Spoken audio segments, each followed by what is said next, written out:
Hello everyone, welcome to study for yourself. मैं हूं सोनू गौर और आज हम करेंगे हमारी सीरीज़ की 5th वीडियो समकालीन विश्व में सुरक्षा।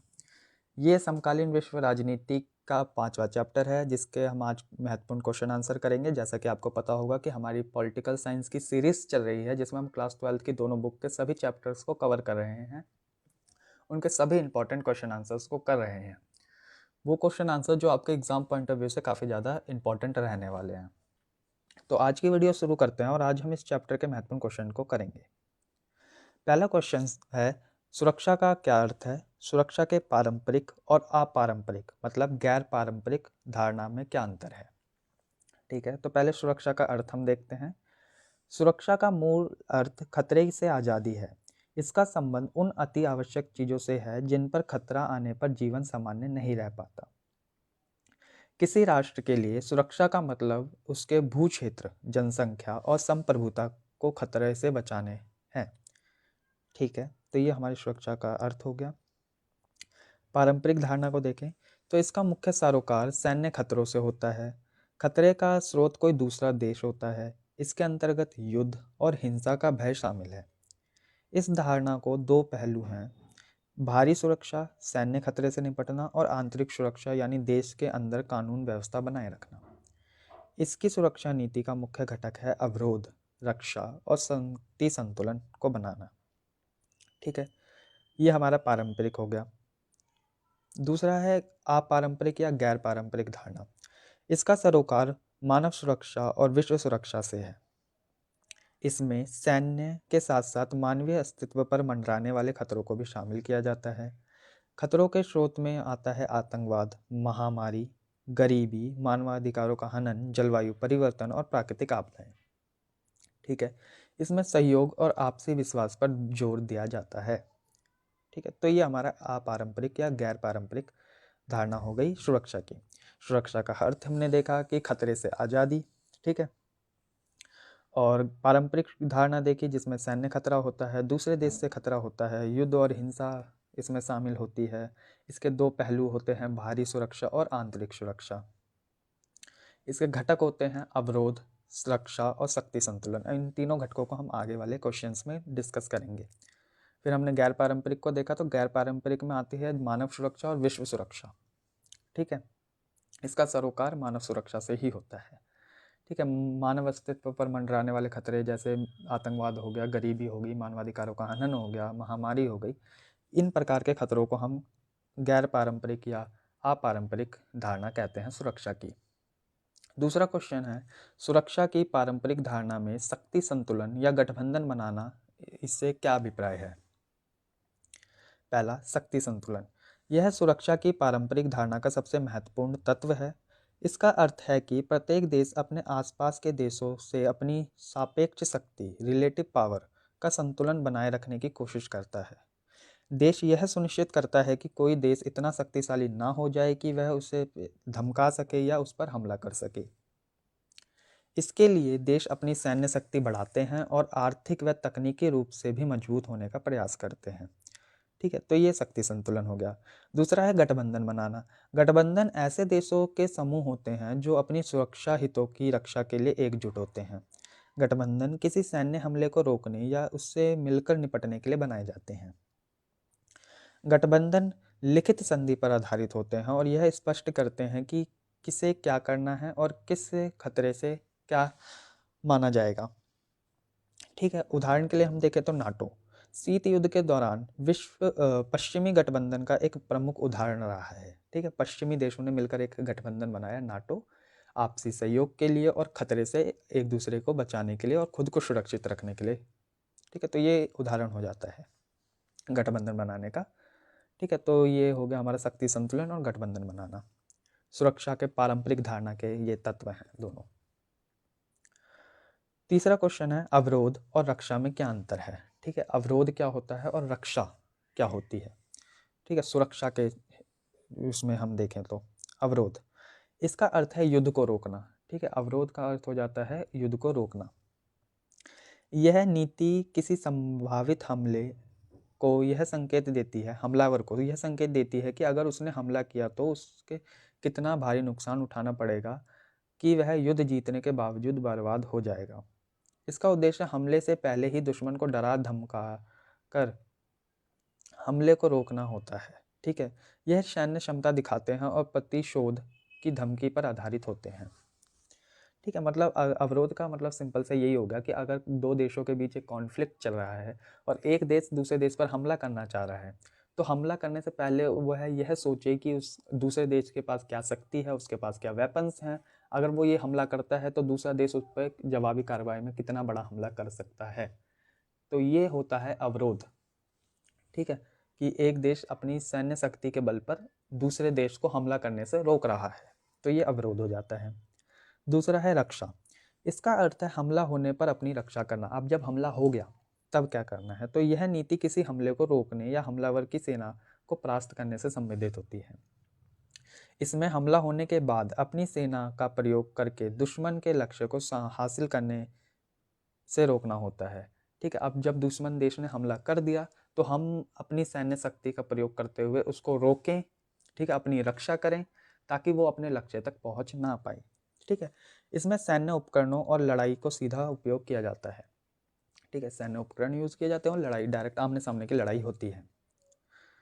तो ये हो गया हमारा अवरोध और रक्षा नीति। ठीक है, सुरक्षा के बेस पर। चौथा है निशस्त्रीकरण। अस्त्र नियंत्रण और विश्वास बहाली के बीच अंतर स्पष्ट करें। निशस्त्रीकरण क्या है, अस्त्र नियंत्रण क्या है और विश्वास बहाली क्या है, ये हमें बताना है। तो सबसे पहले निशस्त्रीकरण। इसका अर्थ है कुछ विशेष प्रकार के हथियारों को त्यागना या खत्म कर देना। ठीक है, ये होता है निशस्त्रीकरण। विशेष प्रकार के जो हथियार होते हैं जो काफ़ी ज़्यादा बड़ी तबाही मचा सकते हैं। ठीक है, तो सबसे सख्त निशस्त्रीकरण संधि हुई थी 1972 की जैविक हथियार संधि, जिसे BWC कहा जाता है, और 1992 की रासायनिक हथियार संधि, जिसे CWC कहा जाता है, जिसमें इन हथियारों के उत्पादन और अधिग्रहण पर प्रतिबंध लगाया गया। ठीक है, तो ये हो गया निशस्त्रीकरण। अस्त्र नियंत्रण क्या है, इसका अर्थ है हथियारों को विकसित करना या रखने से संबंधित कुछ नियमों का पालन करना। यह एक संतुलित दृष्टिकोण है जो पूर्ण निशस्त्रीकरण के बिना भी हथियार के निर्माण को सीमित करता है। उदाहरण के लिए परमाणु प्रसार संधि या सार्वभौमिक अस्त्र न्यूनीकरण संधि। ठीक है, ये संधियां आपने पढ़ी होंगी। ठीक है, तो ये हो गया अस्त्र नियंत्रण। तीसरा है विश्वास बहाली। तो यह देशों के बीच आपसी संदेह और गलतफहमी को कम करने की प्रक्रिया है। इसमें देश अपनी सैन्य मंशा और गतिविधियों की जानकारी दूसरे को देते हैं। ठीक है, दूसरे देश को देते हैं। इसका उद्देश्य यह दिखाना है कि कोई भी देश अचानक हमला करने के लिए तैयारी नहीं कर रहा है, क्योंकि दूसरे देशों को हम बता रहे हैं, अपनी सैन्य शक्ति बता रहे हैं। ठीक है, अपनी गतिविधियां बता रहे हैं ताकि दूसरे देश में यह गलतफहमी पैदा ना हो जाए कि हमारा देश अगर कोई सैन्य कार्रवाई कर रहा है, कुछ सैन्य एक्सरसाइजेस कर रहा है, तो वो दूसरे देश पर हमला करने जा रहा है। ये गलतफहमी दूर करना होता है। ठीक है, उदाहरण के लिए सैन्य अभ्यासों की पूर्व सूचना देना, हॉटलाइन स्थापित करना। ठीक है, तो ये विश्वास बहाली के अंदर आता है। ठीक है, हमने तीनों चीज़ देख ली, विश्वास बहाली, अस्त्र नियंत्रण और निशस्त्रीकरण। अब है पांचवा क्वेश्चन, सुरक्षा की अपारंपरिक धारणा में मानव सुरक्षा पर ध्यान क्यों दिया जाता है। अब जो गैर पारंपरिक अपारंपरिक अवधारणा है सुरक्षा की, उसमें मानव सुरक्षा पर ध्यान क्यों दिया जाता है। तो पहला है इसका वजह, सिर्फ देश नहीं लोगों को भी खतरा है। ठीक है, जैसे पारंपरिक सुरक्षा जो है वो केवल देश की संप्रभुता की बात करती है, लेकिन वास्तविक खतरा सिर्फ सीमाओं पर ही नहीं होता बल्कि नागरिकों के जीवन में भी होता है। ठीक है, दूसरा कारण है गरीबी और भुखमरी। दुनिया की एक बड़ी आबादी गरीबी और भुखमरी जैसे खतरों का सामना कर रही है जो लाखों लोगों को मारता है। ठीक है, तीसरा है महामारी और स्वास्थ्य। एड्स, HIV, बर्ड फ्लू और कोविड-19 जैसी महामारी राष्ट्रीय सीमाओं तक सीमित नहीं रहती। ठीक है, ये लाखों लोगों की जान लेती है, जो एक बड़ा सुरक्षा का खतरा है हमारे लिए। मानवाधिकार का हनन। लाखों लोग युद्धों, नरसंहारों और राजनीतिक उत्पीड़न के कारण विस्थापित होते हैं और मारे जाते हैं। ठीक है, जिससे मानवाधिकारों का हनन होता है। ठीक है, और फिर है विश्वव्यापी सहयोग की आवश्यकता। इन खतरों से कोई एक देश अकेले नहीं निपट सकता, इसमें निपटने के लिए अंतर्राष्ट्रीय सहयोग और वैश्विक भागीदारी की आवश्यकता होती है। ठीक है, तो ये मानव सुरक्षा का पॉइंट है। इसीलिए जो ये है अपारंपरिक अवधारणा हमारी सुरक्षा की, उसमें मानव सुरक्षा को ध्यान दिया जाता है, उस पर ज़्यादा बल दिया जाता है। क्योंकि जो आप पारंपरिक थी वो केवल राष्ट्रीय संप्रभुता पर ध्यान केंद्रित करती थी, लेकिन जो अपारंपरिक है, जो अभी की अवधारणाएं हैं, वो मानव सुरक्षा पर ज़्यादा ध्यान केंद्रित करती हैं। वो उसके हमने कारण देख लिए ये सारे। ठीक है, छठा क्वेश्चन है सहयोगी सुरक्षा क्या है, इसमें भारत की क्या भूमिका है। सहयोगी सुरक्षा, इसका अर्थ है कि सभी देश मिलकर अंतर्राष्ट्रीय खतरों से निपटने के लिए एकजुट हों और सहयोग करें। ठीक है, कोई भी अंतर्राष्ट्रीय असुरक्षा पैदा होती है, कोई भी खतरा पैदा होता है, तो उसमें एकजुट रहें और सहयोग, एक दूसरे का सहयोग कर कर इस खतरे का सामना करें। यह सैन्य टकराव की बजाय अंतर्राष्ट्रीय सहयोग पर जोर देता है। इसमें हिंसा के इस्तेमाल को अंतिम उपाय माना जाता है और युद्ध से बचने पर जोर दिया जाता है। सहयोगी सुरक्षा में अंतर्राष्ट्रीय संगठन जैसे संयुक्त राष्ट्र, यूएन, यूनाइटेड नेशन, क्षेत्रीय संगठन, अंतर्राष्ट्रीय कानून और अंतर्राष्ट्रीय संधियां अहम भूमिका निभाते हैं। ठीक है, तो ये सहयोगी सुरक्षा हो गई सारी। अब इसमें भारत की क्या भूमिका है, तो पहला तो संयुक्त राष्ट्र शांति स्थापना। भारत संयुक्त राष्ट्र के शांति अभियानों में सबसे बड़े और सबसे विश्वसनीय योगदानकर्ता में एक है रहा है शुरू से ही। निशस्त्रीकरण का समर्थन, भारत ने भेदभावपूर्ण संधियां जैसे एनपीटी का विरोध किया, लेकिन हमेशा से सार्वभौमिक और पूर्ण निशस्त्रीकरण की वकालत की है। ठीक है, अंतर्राष्ट्रीय कानून का सम्मान, भारत अंतर्राष्ट्रीय कानून और संस्थाओं का सम्मान करता है और वैश्विक समस्याओं जैसे आतंकवाद, पर्यावरण पर आम सहमति बनाने की कोशिश करता है। चौथा है गुट निरपेक्ष, भारत ने शीत युद्ध के दौरान गुट निरपेक्ष आंदोलन का नेतृत्व करके सहयोगी सुरक्षा की भावना को मजबूत किया, जिससे दोनों महाशक्तियों के बीच टकराव कम हुए। ठीक है, तो ये 3-4 पॉइंट हैं जिससे भारत की भूमिका देखी जा सकती है सहयोगी सुरक्षा के अंदर। ठीक है, तो हमने सहयोगी सुरक्षा को देखा और उसमें भारत की भूमिका को भी देखा। अब है 7वां क्वेश्चन, भारत की सुरक्षा रणनीति में के किन्हीं 4 घटकों का उल्लेख करना है हमें। तो ठीक है, भारत की सुरक्षा रणनीति बतानी है हमें। पहला है सैन्य क्षमता को मजबूत करना। भारत ने अपनी सुरक्षा सीमाओं और संप्रभुता की रक्षा के लिए हमेशा अपनी सैन्य शक्ति को मजबूत किया है। इसमें परमाणु क्षमता, जो कि 1998 में की गई थी, प्रशिक्षण किया गया था, शामिल है, जिसमें भारत अपनी सुरक्षा के लिए अवरोध के रूप में कार्य करता है। ठीक है, अवरोध के रूप में देखता है। तो अवरोध अभी जो हमने ऊपर पढ़ा वही अवरोध है कि दूसरे देश को यह जताना कि अगर वो हमला करता है तो उस पर कितना बड़ा हमला हो सकता है। ठीक है, तो ये अवरोध है। तो भारत परमाणु क्षमता को, अपनी परमाणु शक्ति को इसी के रूप में देखता है। दूसरा, अंतर्राष्ट्रीय नियमों और संस्थानों को मजबूत करना। भारत ने संयुक्त राष्ट्र, गुटनिरपेक्ष आंदोलन, G20 आदि के माध्यम से अंतर्राष्ट्रीय व्यवस्था को मजबूत करने का प्रयास किया है, ताकि शांतिपूर्ण ढंग से समस्याओं का समाधान हो सके। भारत ने हमेशा अंतर्राष्ट्रीय कानून और लोकतंत्र का समर्थन किया है। ठीक है, तो ये हो गया दूसरा कारण। तीसरा है देश की आंतरिक सुरक्षा समस्याओं से निपटना। भारत ने विभिन्न अलगाववादी आंदोलन जैसे जम्मू कश्मीर, नागालैंड, मिजोरम में और नक्सलवाद जैसे आंतरिक चुनौतियों से निपटना भी सुरक्षा का एक महत्वपूर्ण हिस्सा माना है। ठीक है, यह चुनौती से निपटने के लिए सैन्य और राजनीतिक दोनों उपायों का इस्तेमाल किया जाता है। ठीक है, भारत दोनों उपायों का इस्तेमाल करता है, सैन्य और राजनीतिक दोनों। ठीक है, चौथा है अर्थव्यवस्था को मजबूत करना। सुरक्षा का चौथा और महत्वपूर्ण घटक है आर्थिक विकास, क्योंकि एक मजबूत अर्थव्यवस्था ही देश की सैन्य और सामरिक रूप से सक्षम बनाती है। भारत अपनी बड़ी आबादी को गरीबी, बीमारी और विपत्तियों से मुक्त कराने की दिशा में काम कर रहा है, जो पारंपरिक सुरक्षा के लिए जरूरी है। ठीक है, तो ये 4 पॉइंट हो गए। ये 4 पॉइंट हो गए कि भारत अपनी सुरक्षा रणनीति पर कैसे काम कर रहा है। ठीक है, भारत अपने को सुरक्षित कैसे रखता है, आंतरिक रूप से और बाहरी रूप से। ठीक है, अब है 8वां क्वेश्चन, आतंकवाद सुरक्षा के लिए सबसे बड़े अपारंपरिक खतरों में से एक क्यों है। ठीक है, अब हमने आतंकवाद को देखना है। तो आतंकवाद सुरक्षा के लिए एक गंभीर अपारंपरिक खतरा है। क्यों? क्योंकि अन्यास, हिंसा और नागरिक लक्ष्य। आतंकवादी जानबूझकर नागरिकों को निशाना बनाते हैं और अन्यासा तथा अंधाधुंध हिंसा का सहारा लेते हैं। राजनीतिक उद्देश्य, यह कोई सामान्य आपराधिक कृत्य नहीं है। इसका उद्देश्य एक राजनीतिक व्यवस्था या विचारधारा के खिलाफ भय फैलाना और उसे बदलने का प्रयास करना होता है। तीसरा कारण है अंतर्राष्ट्रीय जुड़ाव। आधुनिक आतंकवाद अक्सर अंतर्राष्ट्रीय नेटवर्क से जुड़ा होता है, जिसका अर्थ है कि एक ही आतंकी समूह विभिन्न देशों में हमला कर सकता है, जैसा कि हमने देखा था 9/11 में जो अमेरिका में हमला हुआ था। राज्य की शक्ति को चुनौती देना, यह राज्य की कानूनी व्यवस्था और सुरक्षा प्रदान करने की क्षमता को सीधे चुनौती देता है। और है सीमाओं का अतिक्रमण, आतंकवादी समूह और उनकी विचारधाराएं राष्ट्रीय सीमाओं तक सीमित नहीं रहती, जिससे निपटने किसी एक देश के बस की बात नहीं रह पाती। ठीक है, तो ये 8वां क्वेश्चन था कि आतंकवाद सुरक्षा का सबसे बड़ा खतरा कैसे बना हुआ है अपारंपरिक खतरों में अगर हम देखें तो। ठीक है, तो अन्यासा हिंसा नागरिक लक्ष्य होता है कि नागरिकों को लक्ष्य बनाता है। ठीक है, अन्यासा ही अंधाधुंध हिंसा करता है। ठीक है, इसकी जो आपराधिक कृत्य होते हैं उनका उद्देश्य राजनीतिक व्यवस्था या विचारधारा के खिलाफ भय पैदा करना होता है।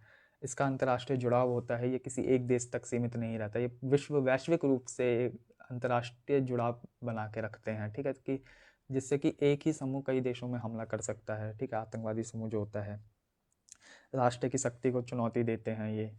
ठीक है, और सीमाओं का अतिक्रमण करते हैं। ठीक है, तो ये सारे कारण हो जाते हैं कि आतंकवाद एक बहुत बड़ा खतरा बना हुआ है वैश्विक रूप से। 9वां क्वेश्चन है पारस्परिक सुरक्षा के किन्हीं दो आयामों की व्याख्या कीजिए। पारंपरिक सुरक्षा। पारंपरिक सुरक्षा के किन्हीं दो आयामों की हमें व्याख्या करनी है। पारंपरिक सुरक्षा अभी जो हमने ऊपर पढ़ी थी, तो पहला है बाहरी सुरक्षा। इसका सरोकार सैन्य हमले से राष्ट्र की सुरक्षा करना होता है। किसी दूसरे देश द्वारा किए जाने वाले खतरे पर केंद्रित होती है ये सुरक्षा, और इसके मुख्य रूप से युद्ध रोकना यानी अवरोध, हमले का सामना करना यानी रक्षा, और संयुक्त संतुलन बनाना शामिल है।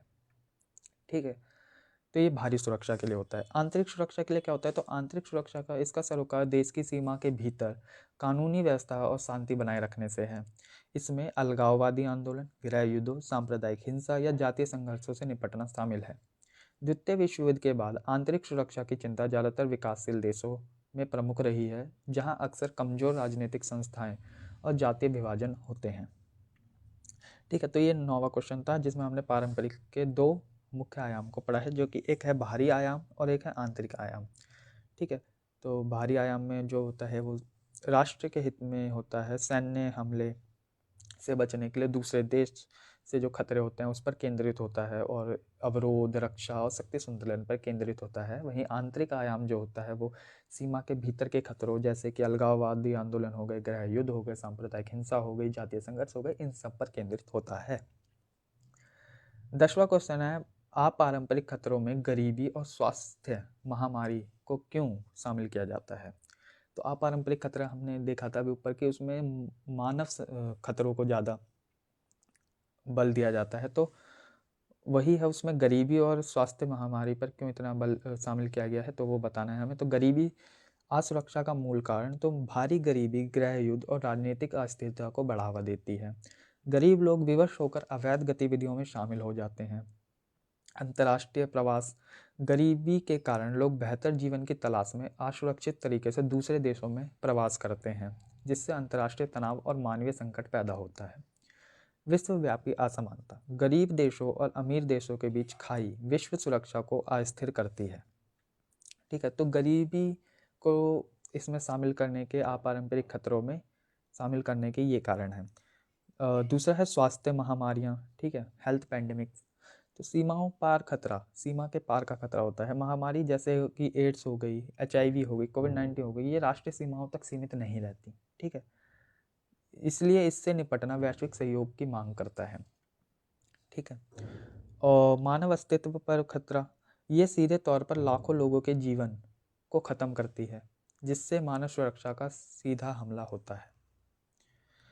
आर्थिक क्षति, महामारियाँ अर्थव्यवस्था को पुंग बनाती है, जिससे सामाजिक और राजनीतिक अस्थिरता बढ़ती है। तो ये कारण हो जाते हैं स्वास्थ्य महामारियों और गरीबी को अपारंपरिक खतरों में शामिल करने के।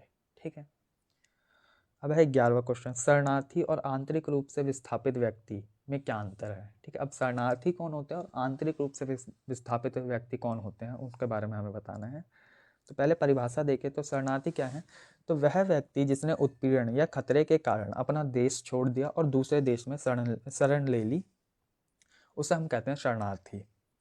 वहीं वह व्यक्ति जो किसी देश के आंतरिक सीमा के भीतर ही अपने घर से विस्थापित हो गया हो उसे हम कहते हैं आंतरिक रूप से विस्थापित व्यक्ति, आईडीपी।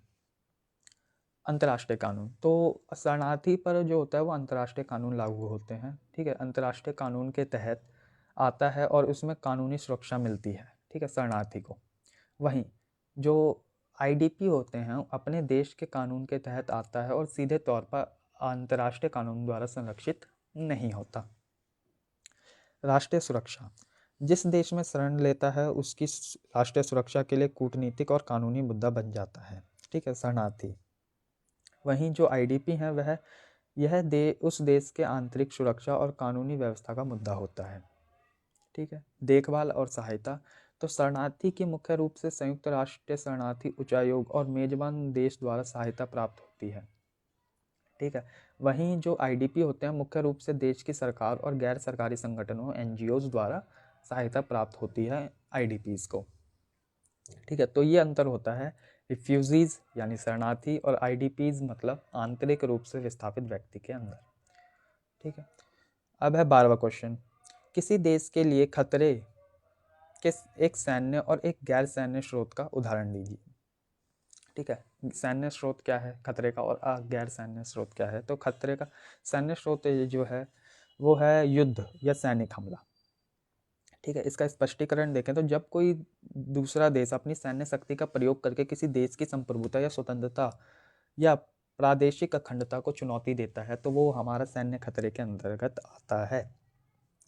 वहीं गैर सैन्य खतरे की बात करें तो जलवायु परिवर्तन और वैश्विक आतंकवाद। स्पष्टीकरण देखें तो जलवायु परिवर्तन यह खाद्य और जल की कमी पैदा करके प्राकृतिक आपदा को बढ़ाता है जिससे लाखों लोग विस्थापित होते हैं और इससे राजनीतिक अस्थिरता तथा संघर्ष जन्म लेते हैं।